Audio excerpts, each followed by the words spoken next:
Poor girl thought she was marrying an old man, but the groom was his billionaire son. When Emily agrees to marry a dying tycoon to pay her mother's debts, she never expects the groom at the altar to be his son and her destiny. Hello everyone, please subscribe. It's quick, free, and full of love. Comment your country to show where you're watching from. Your click helps these billionaire love stories reach more hearts. Now here's the story.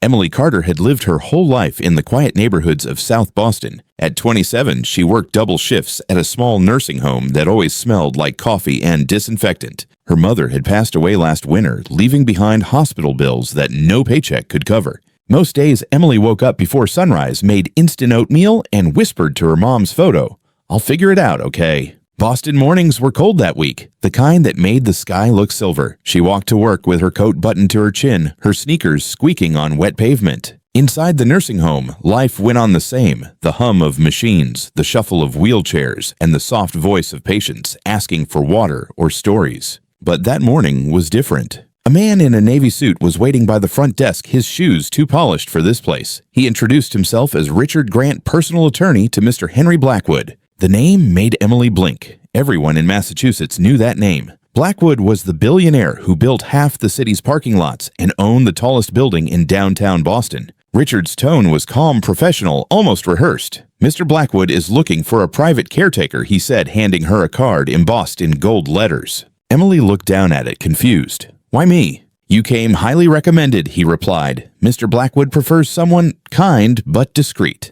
The next day, Emily took the subway to Beacon Hill, where the streets were lined with brownstone houses and spring flowers pushed through the cold earth. When she arrived at the Blackwood residence, her reflection stared back from a massive iron gate. The mansion beyond it looked like something out of a magazine, white columns, glass doors, and silence thick enough to make her heart race. Inside, she met the man himself, Henry Blackwood, older than she expected, his skin pale, but his eyes sharp.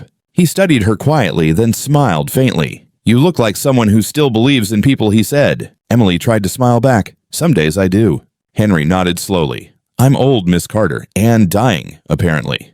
But there's a condition in my will, one I can't fulfill alone." He leaned back, hands folded neatly. "I need a companion, someone to marry me." Emily froze. She thought she'd misheard. "A marriage," she whispered. Henry chuckled softly. "Purely legal, nothing romantic. You'd help me find peace, and in return, I'll make sure your debts disappear." The air felt too heavy to breathe. A marriage to a stranger, to a man twice her age. Yet something in his voice, not power but loneliness, made her hesitate. Outside, the church bells of Beacon Hill rang. Emily looked through the window at the sun rising over Boston, and for the first time in months, she imagined a way out. She took a deep breath, met his eyes, and said quietly, "What would you need me to do?"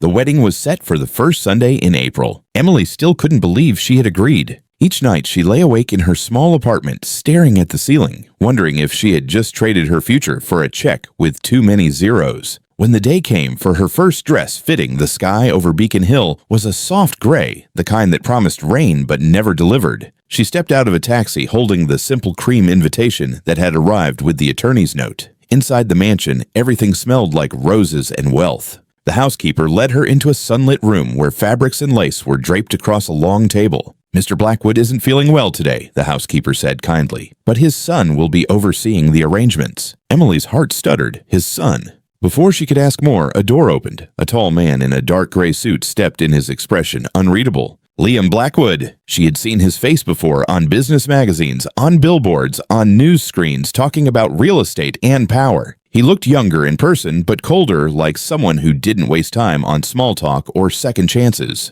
Their eyes met briefly, and she felt the temperature in the room drop. So he said, glancing at the wedding dress, "You're the one." Emily straightened her posture. "I'm the caregiver your father hired, Mr. Blackwood." He folded his arms. "Is that what they call it now?" She blinked, unsure if she should answer. His tone was clipped, every word dipped in quiet judgment. "I don't know what you've been told," she said softly, "but I'm not here for money. Your father asked for kindness, and I said yes." Liam's jaw tightened. He walked closer, his polished shoes silent on the marble floor. "My father has a history of trusting the wrong people," he said. "I won't let him be fooled again." Emily met his gaze, steady, unflinching. "Then maybe you should try trusting him instead of everyone else." For a moment, silence stretched between them, sharp, electric, almost defiant. Then he looked away, checking his watch. "Your fitting's in 15 minutes. Don't be late." When he left the room, Emily exhaled slowly. The tension stayed behind, clinging to her skin like the scent of perfume. Outside, rain finally began to fall over Boston, soft and uncertain, just like her heart. The mansion had become a place of quiet whispers and heavy footsteps. Emily moved through the long hallways like a guest who didn't belong. Every morning she checked on Henry Blackwood in his upstairs suite, adjusting his pillows, reading him the newspaper, and listening to him talk about the company he had built from nothing. Some days he was sharp and witty. Other days he seemed to drift somewhere between the past and the present. But always his eyes softened when they rested on her. "You remind me of my late wife," he said one afternoon. "Not in the way you look, but in the way you listen." Emily smiled quietly. She didn't know how to answer that. Downstairs, Liam stayed buried in his work. The two rarely spoke, and when they did, it was cold polite, as if every word between them had to be weighed before spoken. She could feel his judgment in every glance, the son protecting his father from a stranger he didn't trust. But things changed on a Thursday morning. Henry collapsed while having breakfast. The paramedics came fast, their boots echoing on the marble floors. Emily pressed her hand to his pulse, her voice steady but trembling inside. "Stay with me, Mr. Blackwood." He gripped her wrist weakly, his voice barely a whisper. "Promise me. The wedding happens." "Don't talk about that now," she said, fighting tears. But his hand only tightened. For Liam, he breathed, "It's the only way he'll keep everything." The next day, Henry passed away quietly in his sleep. The news hit the estate like a cold wave. Reporters camped outside the gates. Board members arrived in black suits, speaking in low, urgent tones. Emily stayed upstairs, sitting by the window, watching the clouds drift over the city. She felt grief, yes, but also confusion. What wedding? What promise? That evening, Liam's lawyer called for a meeting in the main study. When Emily walked in, Liam stood by the fireplace, his face pale but composed. The lawyer read the will. Henry Blackwood had left half of his holdings to charity in Emily's name, but only if the arranged marriage took place as planned. Otherwise, the company's assets would be frozen until legal disputes were resolved. Emily's hands went cold. She turned toward Liam. "You can't be serious." His expression didn't change. "I didn't write it, but if we don't follow through, hundreds of employees will lose their jobs." She shook her head. "This is insane. Your father's gone. What kind of wedding would this even be?" Liam's voice lowered, steady and controlled, a symbolic one. "We'll sign the paper, stand in front of a few witnesses, and it'll be over. After that, you'll never have to see me again." Emily wanted to argue, to walk out, and never look back. But she thought of Henry's fading voice, the promise she had made. Her chest felt tight. "Fine," she said softly, "but I'm not doing this for the money." "I never thought you were," he replied, though his tone made it sound like a lie. The day of the ceremony arrived with an early April wind that carried the smell of rain and lilacs. Inside a private chapel on the Blackwood estate, rows of flowers lined the aisle. Reporters had been kept outside, but the tension inside was impossible to hide. Emily stood at the back, hands trembling around her bouquet. The priest nodded for her to step forward. She looked up and froze. At the end of the aisle stood not Henry, but Liam. He wore a black suit, his expression unreadable, his eyes fixed on her. Whispers rippled through the few guests. Someone gasped. Someone else murmured, "He's taking his father's place." Emily's heartbeat thundered in her ears. She wanted to turn and run, but the doors had already closed. Liam extended his hand. "Let's finish this," he said quietly. The ceremony passed like a dream she couldn't wake from. The words of the vows blurred together, and when the priest said, "You may seal it," with a gesture, Liam only nodded slightly, a polite touch of his hand against hers.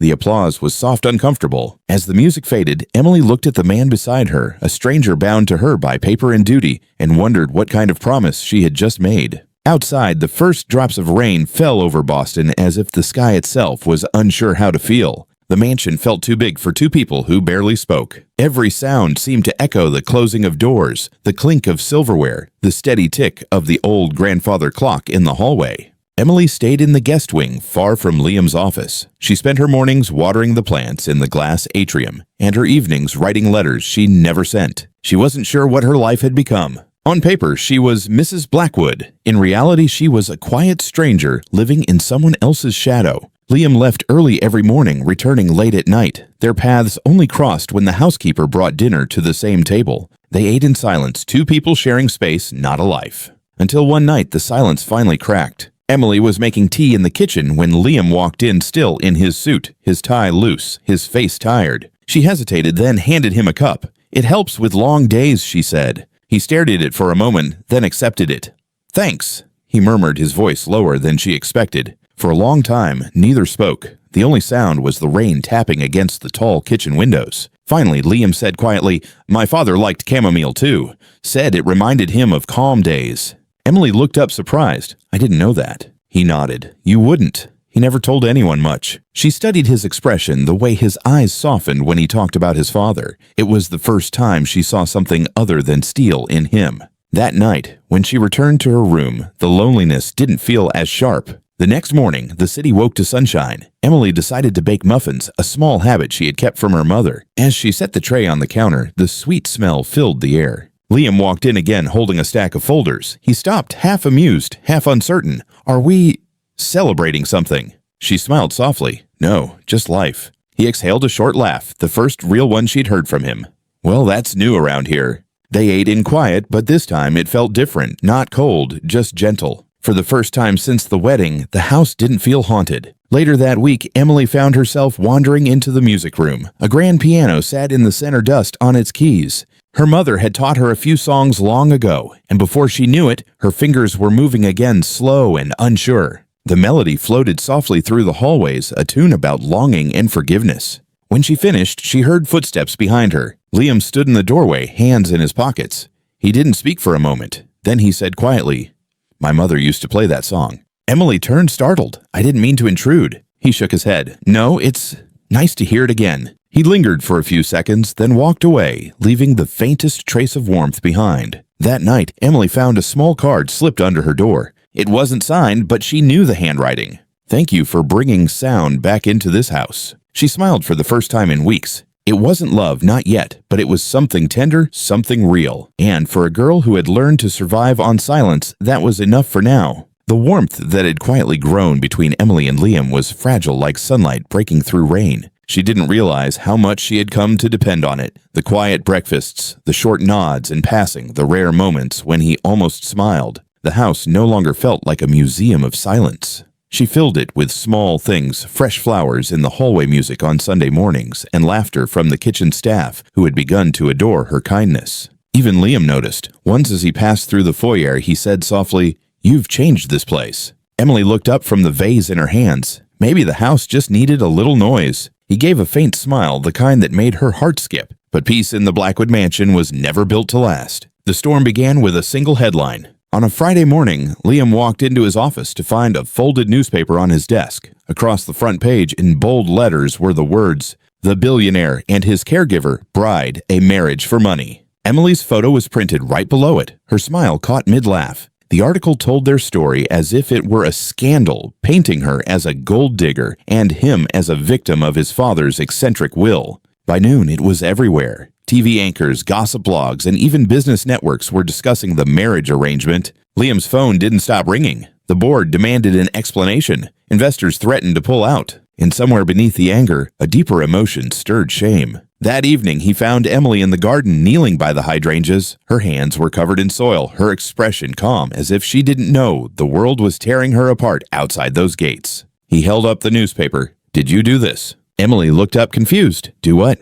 "Talk to the press." Her brows furrowed. "No, why would I?" He cut her off, his voice sharp. "Because you wanted attention. Or maybe you realized you weren't getting enough of the money you were promised." The words hit her like a slap she didn't see coming. She stood slowly, her hands trembling. "Is that what you think of me, Liam?" He didn't answer. He just turned away, running a hand through his hair, his jaw tight. "I warned my father," he muttered, but he wouldn't listen. "He said you were different." Emily's chest ached. "I was different," she said softly, "but you never even tried to see that." The next morning, the mansion was buzzing with tension. The staff avoided eye contact. Photographers waited outside the gates. Emily packed quietly. She didn't know where she'd go, but she knew she couldn't stay. When she walked downstairs, Liam was standing by the door, talking with his lawyer. He didn't notice her at first. "I want this settled," he said coldly. "Transfer whatever she's owed and end the arrangement." Her suitcase handle slipped from her hand. The sound made him turn. Their eyes met hers, filled with tears, his filled with regret he couldn't yet admit. "I don't want your money," she said quietly.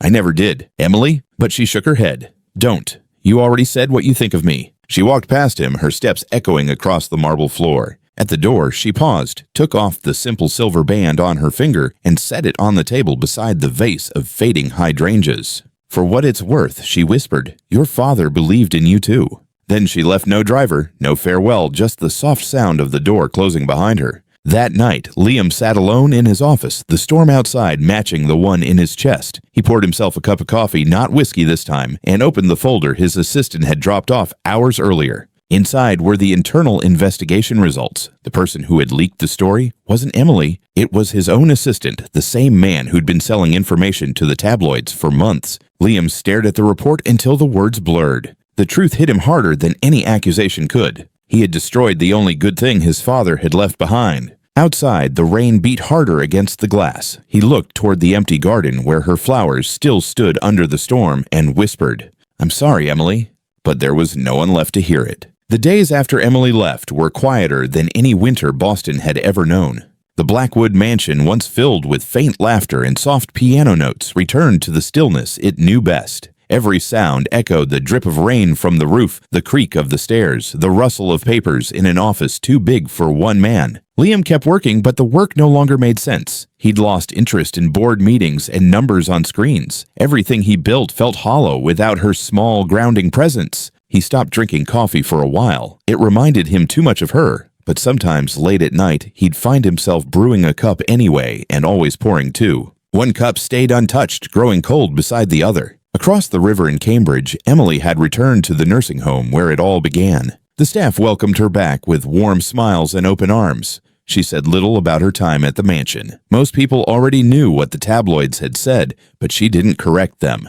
Instead, she focused on caring for others, bathing patients, listening to their stories, and playing old songs on the piano in the common room. At night, when the halls went silent, she'd open her small notebook and write letters she would never send. "You once said money could fix everything," she wrote one evening, "but I think forgiveness is the only thing that ever really fixes people." She signed it with her initials and tucked the letter away. One Sunday afternoon, while scrolling through her phone, Emily stumbled upon an article from the Boston Herald. It wasn't about her. It was about the new Blackwood Foundation for Compassion, a charity established in memory of Henry Blackwood, funded entirely by Liam. The article said the foundation's mission was to provide health care and housing for the elderly across Massachusetts. And at the bottom of the page, there was a small note. This fund was inspired by a woman whose kindness reminded us that dignity has no price. Emily froze. No name was mentioned, but she knew who it was for. Her eyes blurred. For the first time in weeks, she smiled through the ache. Meanwhile, Liam stood on the top floor of the Blackwood building downtown, watching the city fade into sunset. The foundation had launched successfully. Investors praised him, the board applauded him, but none of it mattered. He still hadn't forgiven himself. He thought about the way she had looked at him that last morning, calm, heartbroken, as if she'd already said goodbye long before walking out the door. He opened his phone, hesitated over her contact, and closed it again. He didn't deserve to reach out. Instead, he sent flowers anonymously to the nursing home, simple white lilies with a card that said, "Thank you for keeping your promise to him." That night, Emily found the flowers on her desk. There was no name on the card, but her heart already knew. She placed the bouquet in a glass jar, set it by the piano, and played the song she once played in the mansion, the one Liam said his mother used to love. The melody filled the quiet halls soft and forgiving. And somewhere across the Charles River, in a high-rise full of glass and regret, Liam paused in his office, hearing a tune he couldn't explain. For the first time in a long while, he closed his eyes and breathed without pain. The silence between them hadn't ended, but it had changed. It no longer hurt. It simply waited. The leaves had started to turn. Boston's streets were lined with gold and amber light. Emily loved this time of year, the crisp air, the sound of children crunching leaves underfoot, the feeling that everything old was making room for something new. It had been nearly 3 months since she last saw Liam. She told herself she had moved on. She had her job, her patients, and the small apartment she'd made her own again. But some mornings, when she poured 2 cups of coffee out of habit, the silence reminded her that healing wasn't the same as forgetting. That Sunday, a delivery van pulled up outside the nursing home. Emily was finishing paperwork when the receptionist called out, "Hey, there's a donation here from the Blackwood Foundation." She froze. When she stepped outside, she saw crates of medical supplies, new wheelchairs, blankets, boxes of vitamins and care kits, everything the home had been needing for months. At the end of the truck, a man in a navy sweatshirt and worn jeans was helping unload boxes. His back was turned, but she recognized the way he moved, careful, deliberate, like someone carrying more than just weight. "Liam," she whispered. He turned. It had been months, but time hadn't dulled the look in his eyes. He smiled faintly, a little uncertain, like he wasn't sure he was allowed to. "Hey," he said softly, "I thought I'd help." Emily's breath caught. She looked around half expecting cameras or reporters, but there were none. Just him. "No suit today?" she asked quietly. He shook his head. "I'm trying to remember what normal feels like." They carried boxes together, side by side, neither rushing to fill the silence. It wasn't awkward, it was gentle, like the world had slowed down to give them both a second chance. After a while, Liam leaned against the truck, his hands in his pockets. "I wanted to say, I'm sorry," he said. "Not for the company, not for the scandal, for the way I treated you." Emily looked at him, her voice calm. "You already did through this." She gestured to the boxes. "This matters more than any apology." He smiled faintly. "Maybe, but I needed to say it anyway." Later, they sat on the nursing home steps, watching the last of the crates being moved inside. A breeze blew through, carrying the smell of coffee from the cafeteria behind them. Emily hugged her arms around herself. "You know," she said, "your father once told me that the hardest thing for rich people is to learn how to give without keeping score." Liam chuckled softly. "Sounds like him." They both grew quiet. For the first time, there was no tension, no old anger, only a fragile peace. As the sun dipped lower, Emily stood. "You should come by again," she said. "The residents loved those supplies." He looked at her, searching her eyes for something unspoken. "I will," he promised. "And maybe next time I'll bring the coffee." She smiled. "Still 2 cups." "Always 2, he said. That night, as she walked through the halls checking on her patients, Emily noticed one of the old radios playing softly. The song was familiar, the same piano melody she used to play in the mansion. She stopped listening, her heart quiet but full. Somewhere out there, she knew Liam was listening too. And for the first time, the distance between them didn't feel so far. It felt like the start of something that finally had a chance to grow. The first rain of November came suddenly that year, a hard, steady downpour that blurred the city lights and turned the air silver. Emily stayed late at the nursing home, finishing reports by the window, while the storm rolled over the Charles River. She didn't mind the rain. It always felt honest somehow, loud enough to drown the noise of old worries. As she packed her things, Nora, the head nurse, rushed into the office holding her phone. "Em, you should see this."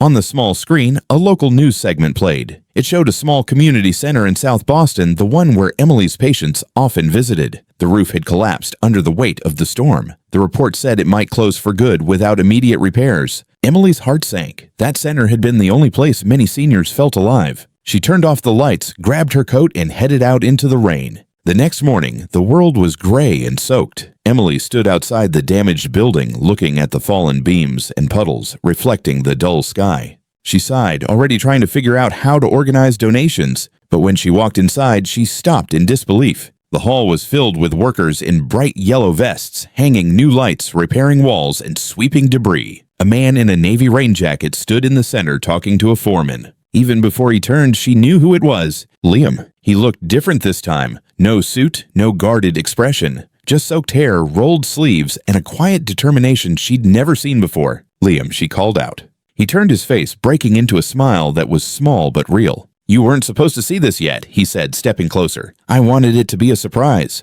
"What are you doing here?" "Fixing something I helped break," he said simply. "The center's part of the new branch of the Blackwood Foundation, and I made sure it'll reopen next month." Emily blinked, her voice barely a whisper. Why? The winter had passed, and with it, the heaviness that once lingered between them. The first morning of March brought sunshine and the smell of wet soil. Boston was waking up again, and so were they. After the storm, the rebuilt South Boston Community Center stood proudly under a new sign. Blackwood Foundation for Compassion. Inside, laughter echoed through wide halls. Elderly residents played chess in the lounge, children painted by the windows, and volunteers moved easily between rooms, carrying trays of muffins and hot cocoa. At the back of the main hall, Emily stood beside a row of tables filled with seedlings for the new garden project. Her hands were dusted with soil, her smile calm and sure. Liam walked in, rolling up the sleeves of his dress shirt. He wasn't the man she'd met a year ago. The sharp edges in him had softened. He still carried his father's confidence, but it now came with warmth. "You're early," Emily said, handing him a small watering can. He grinned. "Habit. CEOs don't sleep much." "Maybe you're not a CEO anymore," she teased, "just a gardener who writes big checks." He laughed, a sound that filled the room easily. "Best job I've ever had." They worked side by side, planting small flowers near the windows. Every so often, their hands brushed, no tension, no hesitation, just quiet connection. When they were done, Emily looked out at the rows of people the foundation had brought together. Her eyes softened. "This is what your father wanted," she said. "Something that outlives the name." Liam nodded. I think he knew it would take both of us to make that happen. He reached into his jacket and pulled out a folded piece of paper. It was a photo, the one taken at the nursing home opening day. In it, Emily stood surrounded by smiling residents, her hair pulled back, her laugh caught mid-frame. I keep this on my desk, he said quietly. It reminds me what real success looks like. Her throat tightened. Liam? He met her gaze, steady and open. I'm not asking for anything more, he said. I just want to build a life that feels honest this time. She smiled soft understanding. Then let's build it together. Later that afternoon, as volunteers gathered for photos, the sunlight streamed through tall windows, casting golden light across the floor. Emily leaned her head on Liam's shoulder, and for a long moment they stood quietly watching the world they had rebuilt, not from wealth, but from grace. Outside, a breeze rustled through the new garden carrying the scent of earth and coffee. The past had been heavy, but now it was just a story one that led them both here. And for the first time, home didn't feel like a place. It felt like them.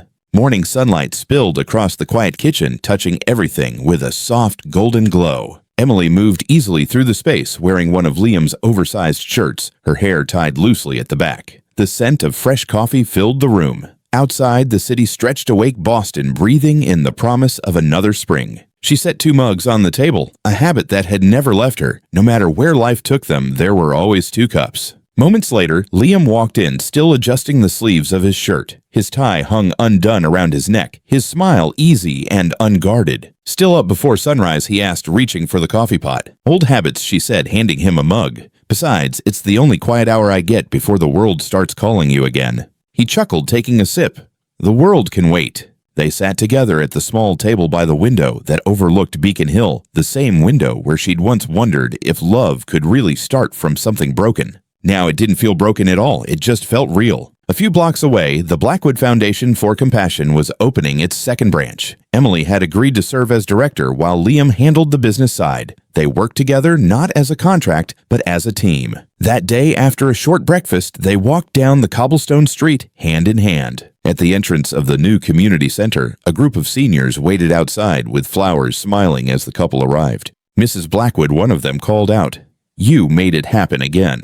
Emily laughed, waving. It wasn't just me, it was us. Liam looked at her, his eyes reflecting something softer than pride, gratitude. Later, after the ribbon cutting, the crowd dispersed, slowly leaving them standing by the door. The sun was setting, turning the sky into a canvas of rose and amber. Emily leaned against him, her head resting on his shoulder. Do you ever think, she asked quietly, about how everything had to fall apart so it could come together like this? He smiled. Every day. And if I could go back, I wouldn't change a thing except the time I wasted not believing in you. She looked up at him, her eyes warm. You made up for it.